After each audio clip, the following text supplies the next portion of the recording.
Nvidia just printed about $68 billion in quarterly revenue and guided roughly $78 billion for next quarter. So no, the demand story is not dead. The real fight is whether the returns arrive fast enough to justify the build. Here is the uncomfortable truth. AI is not firing you in one dramatic wave. It is killing entry-level jobs first, quietly, by changing the math of risk. Companies can celebrate AI transformation on stage, then tighten hiring behind the scenes. Fewer junior openings, higher requirements, more unpaid tests. And you feel it before the headlines show it. You open a job board and the junior rows are thinner.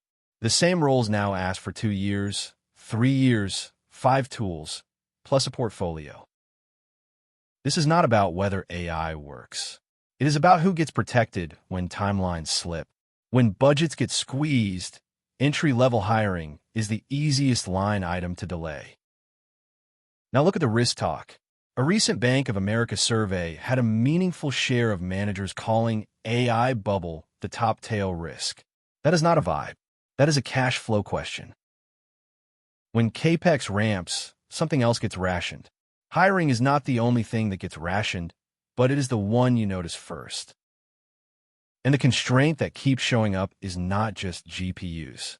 It is power, kilowatts, transformers, permits, and interconnection queues. If you have ever tried to upgrade power in a building, you know how this feels. Lead times are real, approvals are slow, and the calendar does not care about your roadmap. That same friction sits under the AI build-out now. Reuters has been pointing to the electric shock angle, and the IEA expects demand growth to accelerate through 2030 with data centers as a driver. So the bottleneck is physical. Here's my practical lens. Stop watching the demo.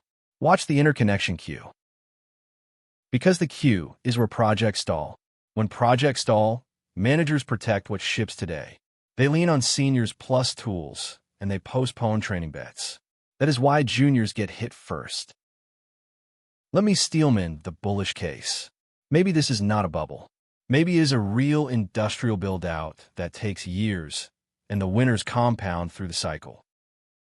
That might be true, but even a real build-out rotates capital toward bottlenecks.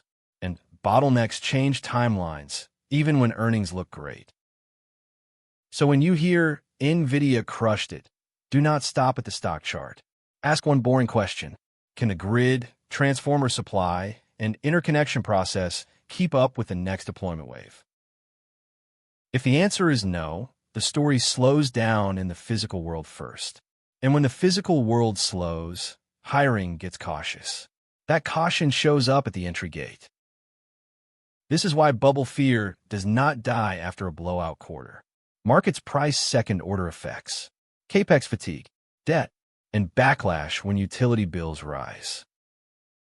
Now, bring it back to your career. The signal is not mass layoffs tomorrow. The signal is the entry gate narrowing today. Postings drop first. Requirements rise next. Wages flatten after. Watch signal. Over the next 30 days, track 2 lines. New grad postings in your field and new data center power announcements where you live. If both tighten at the same time, you are not watching a software story. You're watching a bottleneck story. So tell me one thing. In your industry, is the entry-level line getting shorter or just moving to a different door?